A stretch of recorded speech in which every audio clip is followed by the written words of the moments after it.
The resemblance could not be ignored. Anyone with eyes could see it. That same sharp jawline, the identical slope of the nose, those peculiar gray, green eyes seeming to shift color with the light, even their posture. Shoulders drawn back with an air of unconscious pride, was unnervingly similar. But one young man wore silk cravats and rode thoroughbreds across the manicured lawns of Belarev plantation. The other wore coarse cotton and worked those same fields from sunup until his hands bled. In the stifling social hierarchy of Tidewater, Virginia, 1854, such similarities were not merely noted, they were perilous. They whispered of secrets that polite society refused to acknowledge by daylight, though everyone gossiped behind closed doors and raised fans. And when a traveling photographer's camera captured both faces in a single frame, entirely by accident, it set in motion a cascade of events that would shatter one of Virginia's most prominent families and unearth truths that some would kill to keep buried. This is not a tale of justice or redemption. It is the story of what happens when a single image forces people to confront a reality they have spent years pretending does not exist. It is about the terrifying power of undeniable visual evidence in a world built on carefully maintained lies. And it begins, as so many tragedies do, with something as simple and as permanent as a photograph. Belarev Plantation stood like a monument to old Virginia wealth, its white columns gleaming under the harsh summer sun of 1854. The estate stretched across nearly 800 acres of prime tobacco land along the James River, a kingdom where Alastair Dandridge ruled with the absolute authority granted to men of his station. The main house, built by his grandfather in 1798, contained 16 rooms filled with furniture from London and Paris. Crystal chandeliers that once hung in a French chateau, and enough silver to fill 3 locked cabinets. But the true measure of Alastair's wealth wasn't in chandeliers or silverware.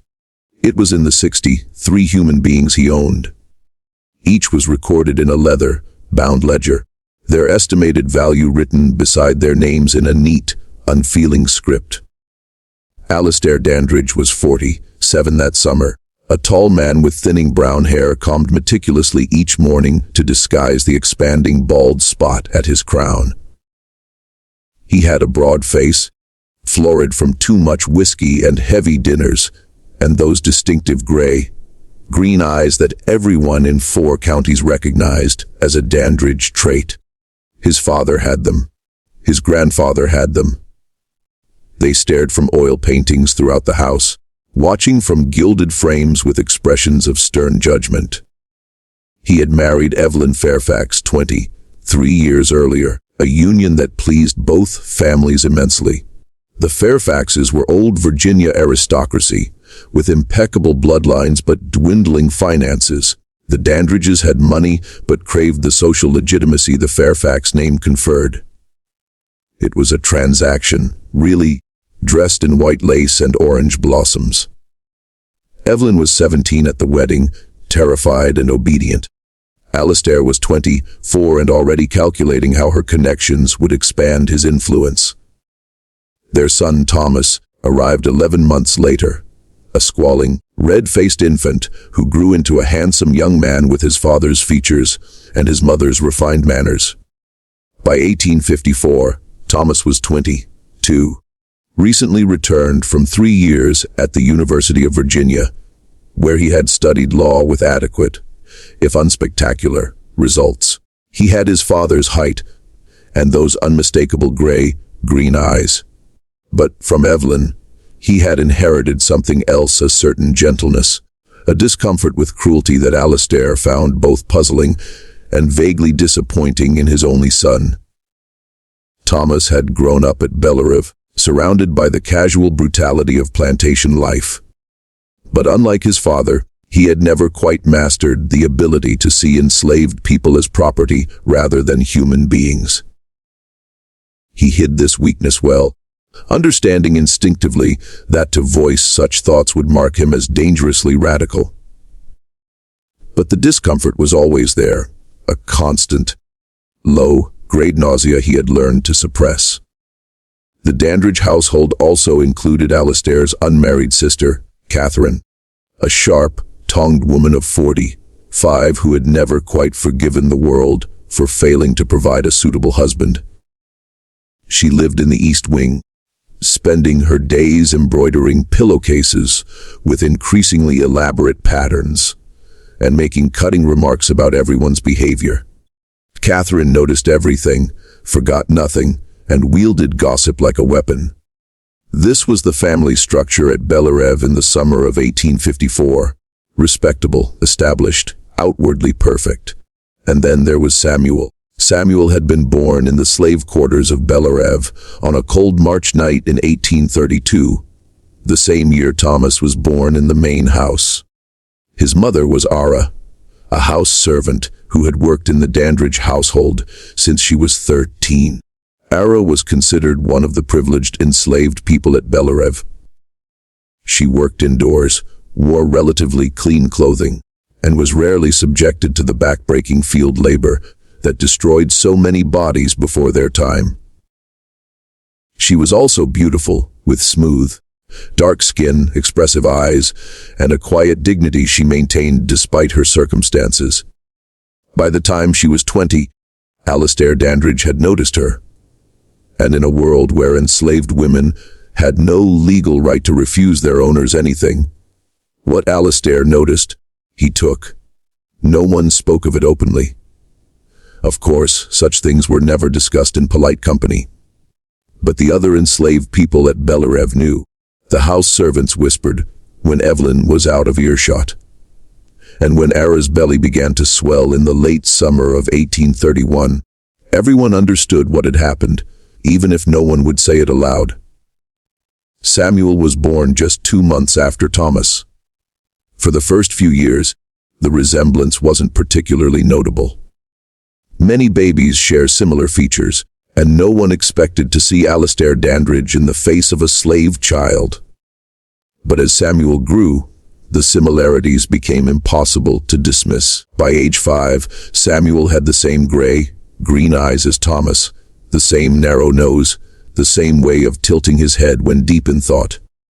Old Jeremiah, who had worked at Belarev for 60 years and remembered Alistair's father, swore Samuel looked more like a Dandridge than some of the legitimate white cousins who visited from Richmond. Ara saw it, of course. How could she not? Every time she looked at her son, she saw the man who had forced himself upon her reflected back. It was a complicated agony. She loved Samuel with a fierce, protective intensity. But his face was a daily reminder of violation and powerlessness. She never spoke of his parentage, not even to Samuel himself. What would be the point? The truth couldn't free him. It could only endanger them both. As Samuel grew, Ara made sure he understood the fundamental rule of his existence: blend in, stay quiet, never draw attention. In a world where enslaved people were punished for the smallest infractions, being the visible evidence of the master's adultery was potentially fatal. Alistair Dandridge would tolerate Samuel's existence only as long as he could ignore it. But ignoring became harder as Samuel reached adolescence, and the resemblance to Thomas became undeniable. By the time both young men were 22 in the summer of 1854, they could have been brothers. Or rather, they looked like what they actually were: a legitimate son and his illegitimate half-brother. Born to different mothers, but sharing the same father's unmistakable features, the enslaved community at Belarev walked on eggshells around this truth. They all knew, but they also knew that acknowledging it openly would bring disaster. Alistair had never publicly admitted to fathering Samuel, and no one expected he ever would. As long as the fiction was maintained, as long as everyone pretended not to see what was obvious to anyone with eyes, a fragile peace could be kept. Thomas himself had noticed the resemblance years earlier, around his 16th birthday. He had been walking through the tobacco fields, avoiding his father's expectations, as he often did, when he saw Samuel working alongside several other young men. The late afternoon sun hit Samuel's face at an angle, and for a disorienting moment, Thomas felt he was looking at his own reflection in strange clothes. He had stopped, staring openly, his mind racing through implications he didn't want to examine. Samuel noticed his attention and immediately looked down, his shoulders tensing with fear. That reaction, the immediate assumption that a white man's attention meant danger, shook Thomas more than the resemblance itself. He never confronted his father about it. What would he even say? The accusation seemed too enormous, too devastating. And part of Thomas didn't want confirmation, because confirmation would force him to reconcile the father he knew. Stern but respectable, a pillar of the community, with the kind of man who would rape an enslaved woman and then enslave his own child. So Thomas did what his entire family had perfected. He pretended not to see. He avoided looking at Samuel directly. When they inevitably crossed paths, he looked through him rather than at him, as though Samuel were a piece of furniture. This was the precarious situation at Belarev in July of 1854, when Silas Croft arrived at the front gate with his traveling photography equipment. Silas Croft was a man who lived out of a converted wagon that smelled perpetually of chemicals, silver nitrate, bromine, and the acrid tang of mercury vapor.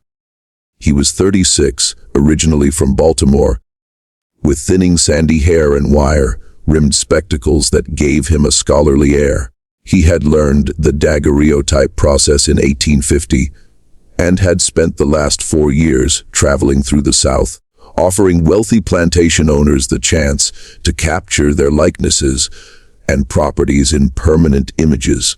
Photography was still relatively new and exotic in 1854, barely 15 years old as a commercial enterprise. The daguerreotype process, creating images on silvered copper plates, was complex, time-consuming, and expensive. Only the wealthy could afford it, which made plantation owners ideal customers.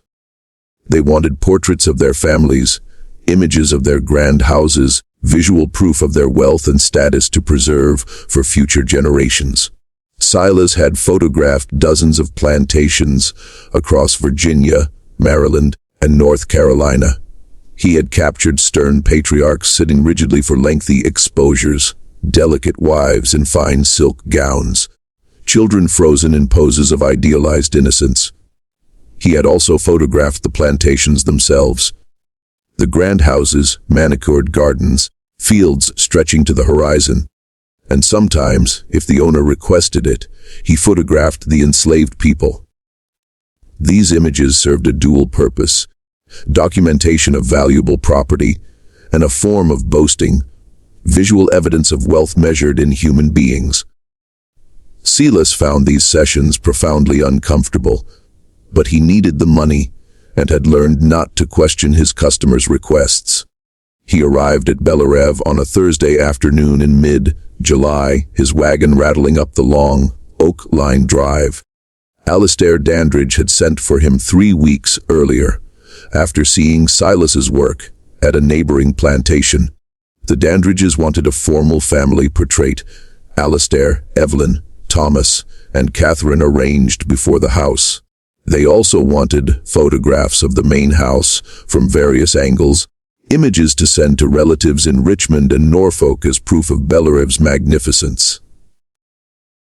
Silas set up his equipment on the front lawn, a process that took nearly 2 hours. The daguerreotype camera was a large, unwieldy contraption on a sturdy tripod. Creating images required preparing silver, plated copper sheets with the iodine vapor in a specialized box, exposing them in the camera for 3 to 15 minutes depending on light, then developing them with heated mercury vapor. A dangerous process requiring precise timing. The family portrait was scheduled for Saturday morning, when the light would be optimal. But Silas spent Friday setting up test shots, examining angles, and ensuring his equipment functioned properly. This was when things began to go wrong. Or perhaps right, depending on one's perspective. Silas was testing light and exposure times in the late afternoon, positioning his camera to capture the house's facade. He wanted to ensure the white columns wouldn't be overexposed in the bright sun. As he adjusted his equipment for what he thought would be a simple architectural shot, several people crossed his field of view. This wasn't unusual. Life on a plantation didn't stop for photography. Enslaved people were constantly moving, carrying water, tending gardens, performing the endless labor required to maintain a place like Belarev. Silas had learned to wait them out, letting them pass before triggering his exposures. But this time, he didn't wait quite long enough. He had just removed the lens cap to begin the exposure when two young men walked into the frame from different directions. One, Thomas, wore a fine linen shirt and walked with the relaxed confidence of someone who owned the ground beneath his feet, approaching from the main house. The other, Samuel, carried a basket of kindling and moved with the careful anonymity of someone trying not to be noticed. Coming from the direction of the dependencies, they crossed paths about 15 feet from each other, neither looking at the other, both visible in the frame for perhaps 20 seconds before continuing on their ways. It wasn't enough time for a clear portrait. The daguerreotype process required absolute stillness to avoid blurring. But it was enough to capture their general forms, their profiles, their silhouettes against the White House. Silas didn't think much of it at the time. It was just a test exposure, not for delivery. He would develop it that evening to check his chemical mixtures and exposure times, then discard it before creating the real photographs the next day.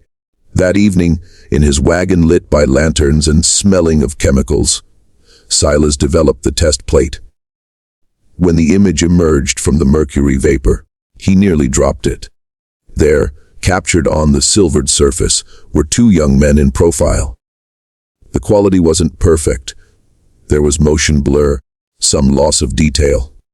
But what was perfectly, undeniably clear was that they had the same face, the same profile, the same bearing, the same distinctive features marking them as kin. One wore fine clothes, the other rough cotton. One was white, the other black, but they had the same face. Silas stared at the image for a long time, his hands trembling slightly. He had been photographing southern plantations for 4 years. He was not naive about what happened on these estates, about the unspoken rules and hidden realities. He had heard the whispered jokes among white men about plantation children and night visits.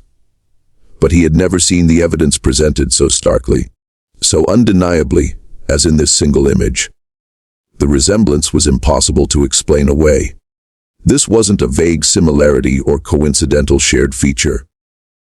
This was clear visual proof of blood relation, captured permanently in silver and copper. Silas understood immediately that the daguerreotype in his hands was dangerous. If the Dandridge family saw it, there would be hell to pay, probably literally for the enslaved young man and his mother. If word got out, if this image circulated, it would destroy the Dandridge's reputation. His first instinct was to destroy it immediately.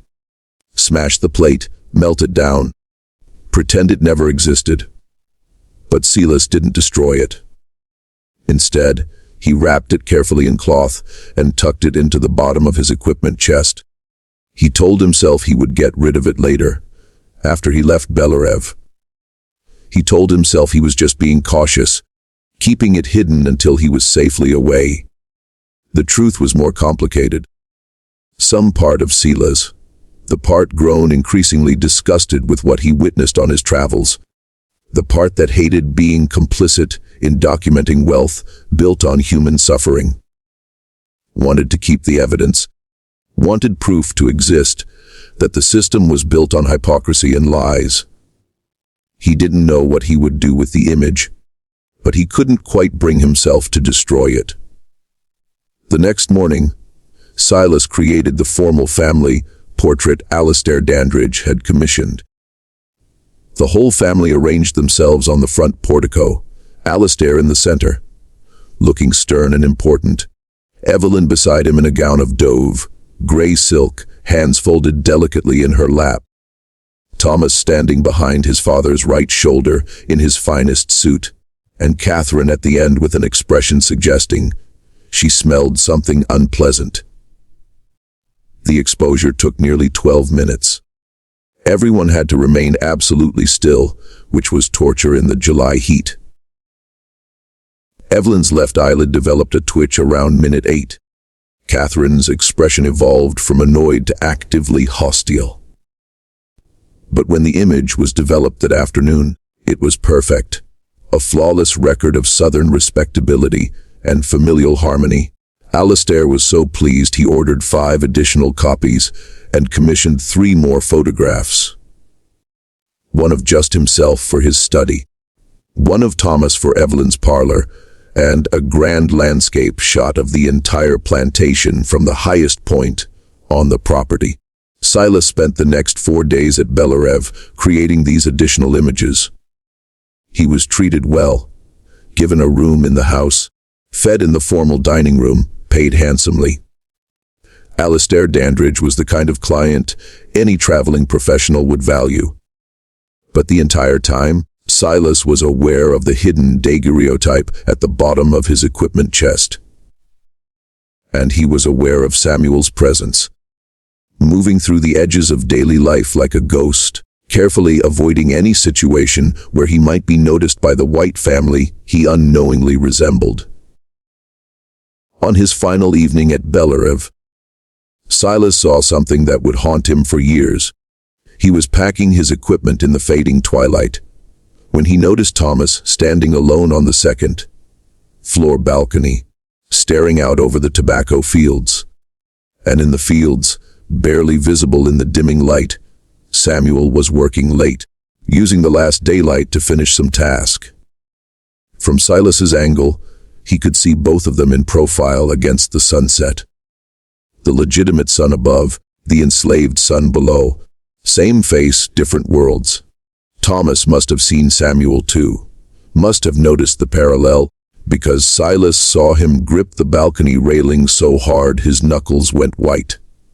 Then Thomas turned abruptly and disappeared back into the house.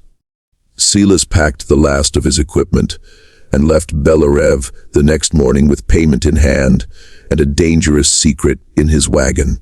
He told himself he would destroy the compromising daguerreotype as soon as he reached the next town. He told himself this repeatedly as he traveled through Virginia, heading north toward Maryland. But he still didn't destroy it. Silas Croft reached Petersburg, Virginia, 3 days after leaving Bellerev. He had picked up 2 more commissions along the way, a merchant family's portrait in a small town whose name he immediately forgot, and a daguerreotype of a deceased infant. One of those heartbreaking post-mortem photographs common in an era of devastating childhood mortality. Petersburg was a bustling town where Silas had connections with local businesses. One regular contact was a printer named Douglas Webb, who specialized in creating copies of daguerreotypes. Webb had developed a reliable process for producing multiple paper prints from daguerreotype originals, valuable for customers wanting to share images with distant relatives. Silas needed Webb to produce the additional copies Alistair Dandridge had commissioned. He brought his plates to Webb's shop on a Tuesday afternoon, including the formal family portrait and the landscape shots. What happened next was either a genuine accident or the universe's way of ensuring secrets don't stay buried. Years later, Silas would never be certain which. As Silas was unpacking his plates in Webb's workshop, showing him which images needed reproduction, One of the wrapped daguerreotypes slipped from his equipment case and fell to the floor. The cloth came partially unwrapped, revealing the edge of the hidden test shot, the one showing Thomas and Samuel in the same frame. Webb, helpful as always, picked it up before Silas could stop him. "Careful with that one," Silas said quickly, reaching for it. "It's just a test exposure. Damaged, not for reproduction." But Webb had already glimpsed enough to be curious. "Let me see. Might be salvageable." He unwrapped it fully before Silas could intervene. Webb was a man who had looked at thousands of photographic images in his career. He had an eye for composition, quality, and unusual content. What he saw in this particular daguerreotype made him go very still. "Jesus Christ," he said softly. "It's nothing," Silas said, trying to take the plate back. "Like I said, just a damaged test. I'll dispose of it." But Webb was still staring at it, his eyes moving between the two figures captured in silver. "Do you know who these people are?" Silas hesitated. "One of them is Thomas Dandridge. The other is someone passing through the frame during the test exposure." Webb looked up at him with an unreadable expression. "They could be twins." "I know. You know what this means, right? What this image suggests." "I know," Silas repeated. "Which is why I'm going to destroy it as soon as I finish your commission." Webb carefully rewrapped the daguerreotype and handed it back. For a moment, neither man spoke. Then Webb said quietly, "My younger brother is an abolitionist.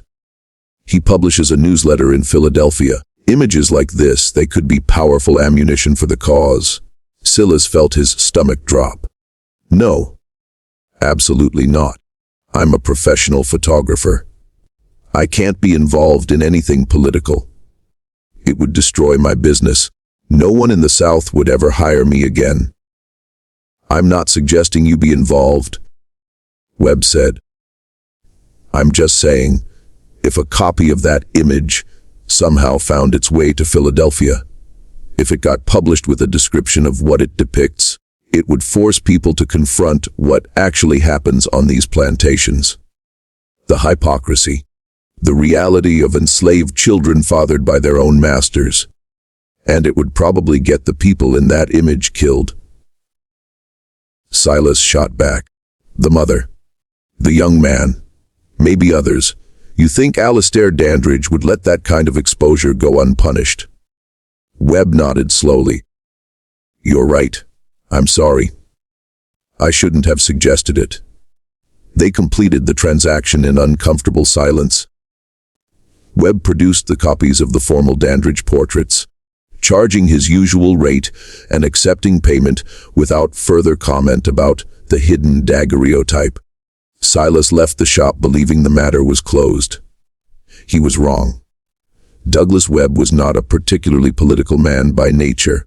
He ran a printing business, attended church on Sundays, and generally avoided controversy.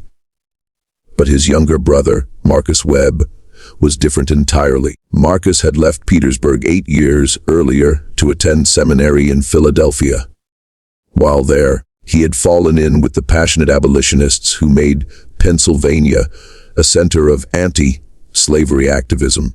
He had abandoned ministry plans and thrown himself into the movement, writing inflammatory articles, organizing speaking events, publishing a monthly newsletter called The Liberty Standard that called for immediate and complete abolition.